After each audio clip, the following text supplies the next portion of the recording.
Well, hello and welcome to Capital City Conversation, Leveraging Design in Alberta. I am Isabel Prochner, and I'm going to be moderating the discussion. This session is based on a new book that we collaborated on called Situating Design in Alberta.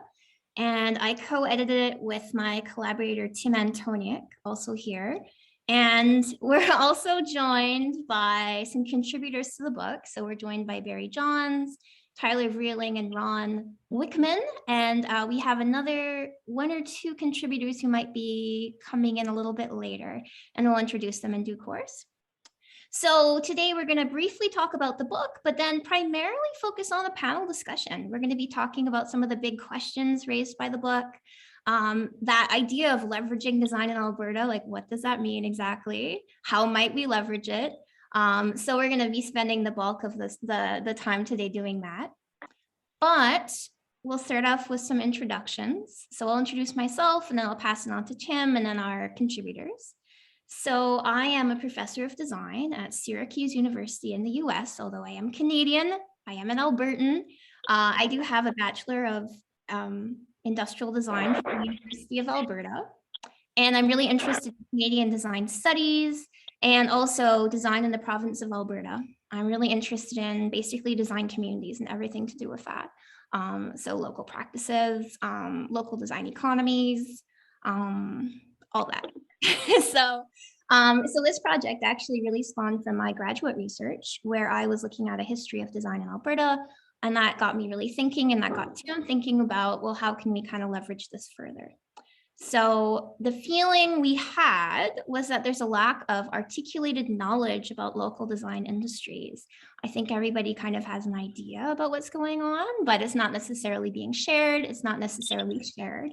And it's not necessarily kind of brought together and being able to be transmitted to new generations of designers. So that was kind of the idea behind this book project, that there's a lot of great work that needs to be celebrated, but also some fundamental questions like who's doing what, where are people finding success, where are people struggling if they're struggling, how are people navigating local global contexts, like what does it mean to design in Alberta versus to design in Ontario or New York State or Johannesburg, so those kind of questions as well. So the book basically is kind of our attempt at answering these kind of questions and putting our first sort of one of the first collections of thought on design in the province of Alberta. We see this as a reference point for current designers, for design students, but also just for anyone interested in arts and culture in the province, or anyone interested in maybe planning the future of Alberta in terms of urban planning, or in terms of policy, or in terms of future kind of industries that might potentially be leveraged a little bit more. So these are some of the ideas we're going to be talking about today. And yeah, so we're really thrilled to be here, and we're really proud of our new book. I'll show you. Here it is. So basically the book has 16 contributors. We have visual contributions as well as text-based. So we offered those options. In terms of text-based, we have kind of essays, drawing on personal experiences of practice. We also have more kind of academic essays. So basically trying to represent the perspectives of the broader design community. So practitioners, researchers, educators. And also representing a lot of different design disciplines in one place. So we didn't want to just have a narrow focus on, well, industrial design, which would be Tim and my area. We wanted to explore lots of different kind of design practices and how maybe they come together to create a larger design culture in the province. So our contributors are architects, interior designers, graphic designers, UX designers. And some of our contributors talk about sort of a multidisciplinary aspect of practice locally. I know Tyler does that. So maybe at some point, Tyler can talk a bit about that. Anyways, yeah, so that's the book. We try to be pretty kind of broad reaching, really. So we have a history section, education, current practices, and work, a sustainability section that's actually quite significant. So that's our book, and we're very proud. And I'm going to pass this on to Tim now, who's going to introduce himself, introduce his chapter, and talk a little bit about kind of his motivations to the project and also how he sees this book kind of playing into the future of design in the province. Amazing. Great to see you, Isabel. You're so far away. It's every once in a while we get to see your beautiful face. So it's great to see you, and faces I know, but maybe more importantly, faces I don't know, which is exciting that we're sort of getting this reach. So like Isabel says, I'm Tim Antoniuk.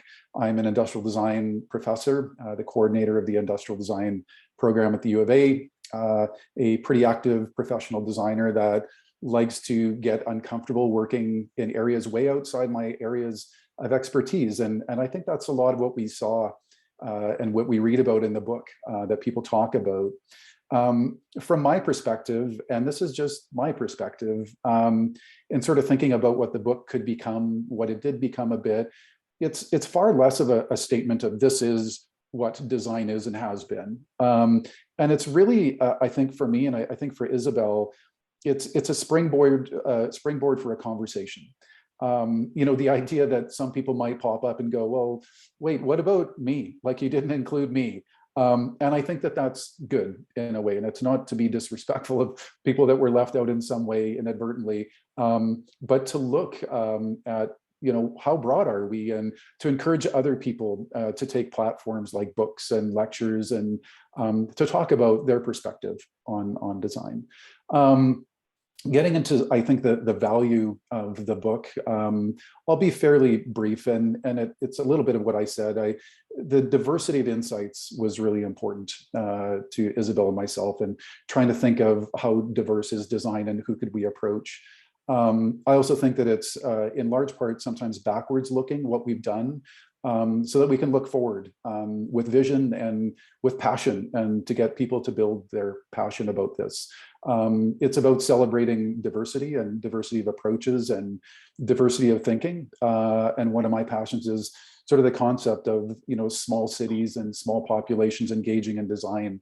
So this sort of very concept of small producers. And the summary for me, so much of it is really about potential and promise.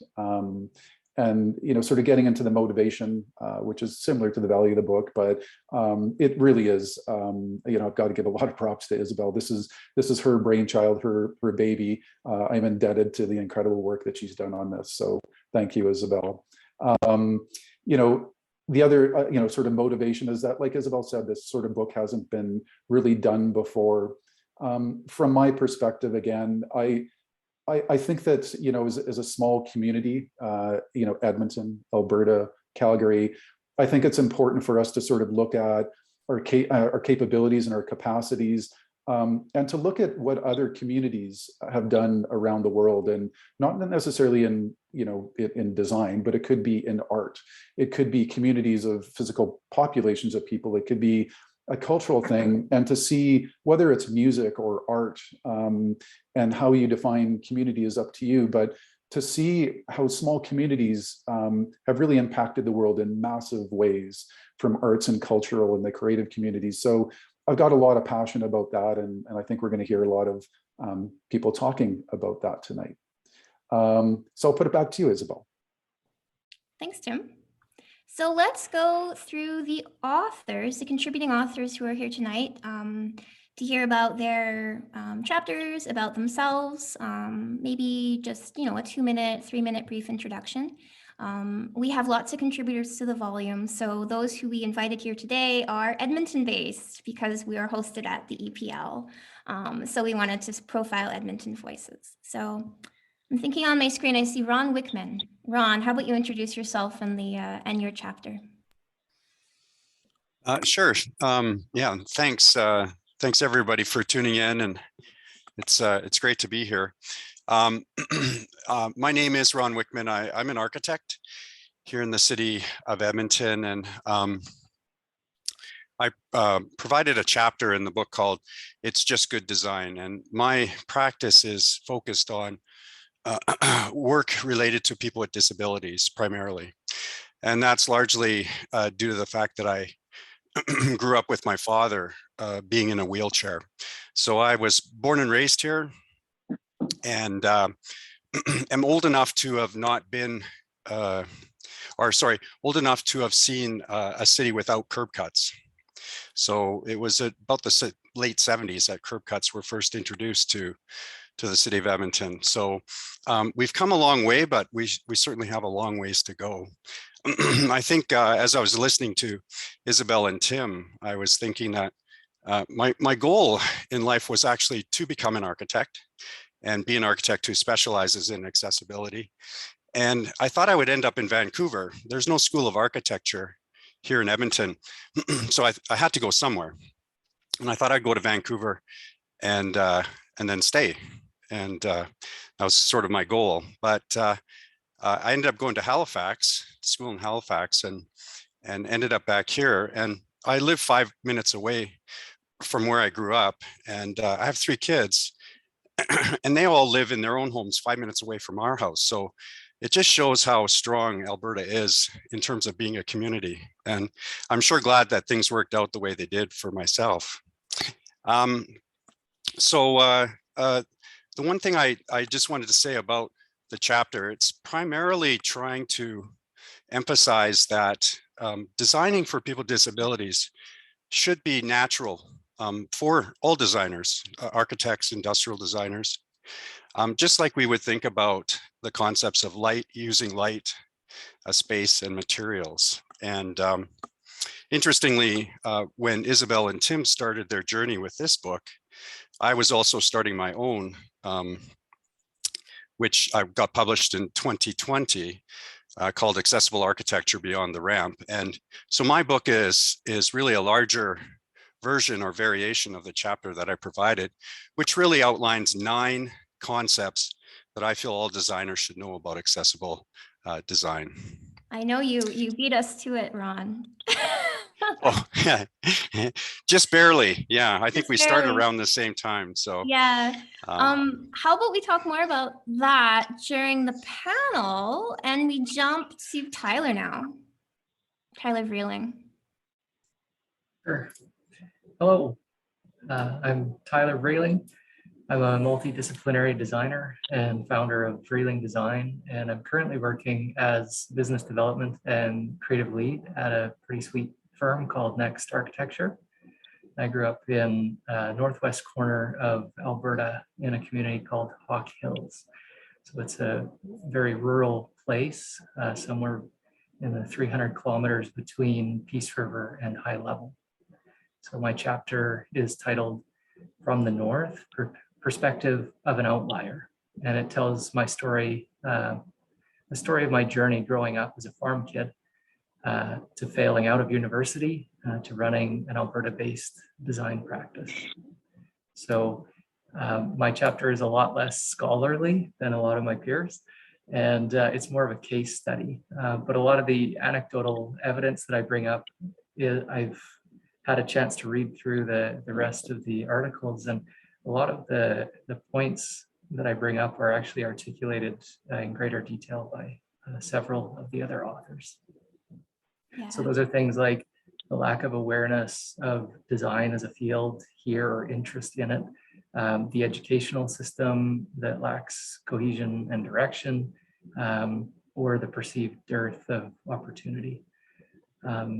My story summarizes the roller coaster experience that it is being a designer in Alberta and having a desire to do something great. And like Tim alluded to, knowing that there's great opportunities out there somewhere around the corner, and the struggles that come from blazing a trail to try and find them. And then in the end, the satisfaction that comes in having lived my dream. So I appreciated very much the foreword by Douglas Cardinal, and he speaks about the concept of preserving critical and collective knowledge, and how we're beneficiaries of the experience of those who have gone before us, and how our diversity here gives us strength. And one of the questions that I often ask myself in the work that I'm doing is, what's the legacy that I'm leaving for those that come after me? And I hope that my struggles and my experiences and occasional successes will benefit future generations and perhaps some other designers, so that they can go on to do great things and live their dreams. That's so nice. Yeah, Tyler, you're talking about relationships between the chapters, and Ron, in his intro, he talked about sunlight as being a building material.